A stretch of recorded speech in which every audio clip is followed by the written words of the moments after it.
In the name of the Father, and of the Son, and of the Holy Spirit. Amen. Dear friends, we are in the third Sunday of the Ordinary Time.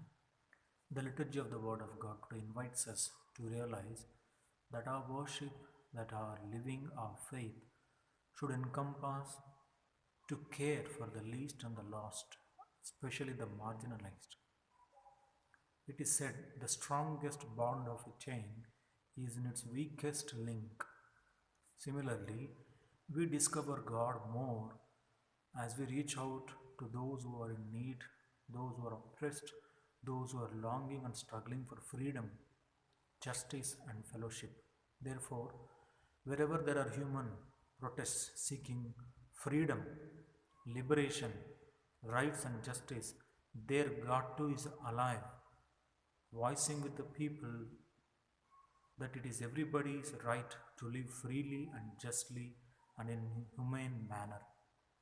In the first reading, when priest scribe Ezra reads out the law of the Lord, and when people all respond to it, he tells them, "Go home, prepare your food, but do not forget to give one portion of it to those who don't have anything to prepare." Therefore, cult, worship, ritual, our worship should also include those concretely struggling to survive, to live, because God comes to us as a bread, living bread. Therefore, we too need to share the bread with those who do not have. In the second reading, St. Paul tells us that a religion should call towards equality, fellowship, and justice. The Spirit of the Lord is not different for Romans, for Greeks, for Indians, or for anywhere else in the world. The Spirit of the Lord is same.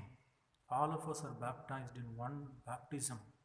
All of us breathe the same oxygen. All of us do have same eyes, though different brain capacities and different genetic makeup. But to all of us, God has given us same sun, one same earth, and same 24 hours. Yet there is so much of discrimination on the face of the earth in the name of color, in the name of creed, and in the name of caste.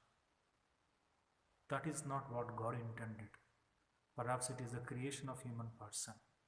A system, a religion, or a constitution which oppresses person is not a religion or a constitution that is egalitarian, that which is building brotherhood and fellowship. Rather, it is pregnant with the vested interest. The God is the one who liberates people from every type of oppression of thought, word, or system. Therefore, St. Paul, writing to the Corinthians, writes that though there are different gifts, but it's the same Spirit. All of us are members of the same body of Christ. Therefore, if one member of the body suffers, the entire body has to bear the pain of it. Therefore, we must take care of the least member of the society, just as we take care to the least negligible part of our body, which covering with more clothes, which is more dignified. So also, our strength is in the least member of our society. Therefore, the kingdom of God is all inclusive. The same theme reverberates in today's gospel too, where Jesus sets forth his mission manifesto. Reading from the book of prophet Isaiah, the mission of Jesus is not to overthrow the empire of Caesar. The mission of Jesus is not to rebuild the temple in Jerusalem.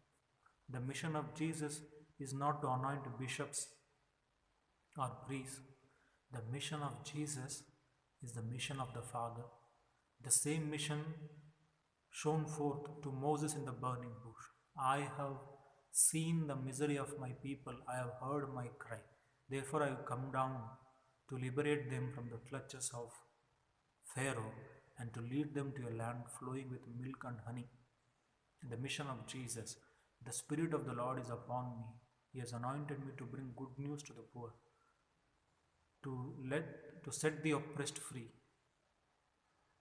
to announce the year of the Lord's favor. The mission of Jesus is to give life, life in abundance, very especially to those people, to that area, to bring the periphery to the center, the poor, the sick, and the orphan. And this is the mission of Jesus as he proclaims in the gospel today. The mission of Jesus is also the mission of church to bring about life, brotherhood, peace, and justice. As long as the dream of Jesus is not our dream, then this is not the church intended by God, and this is not the religion intended by God.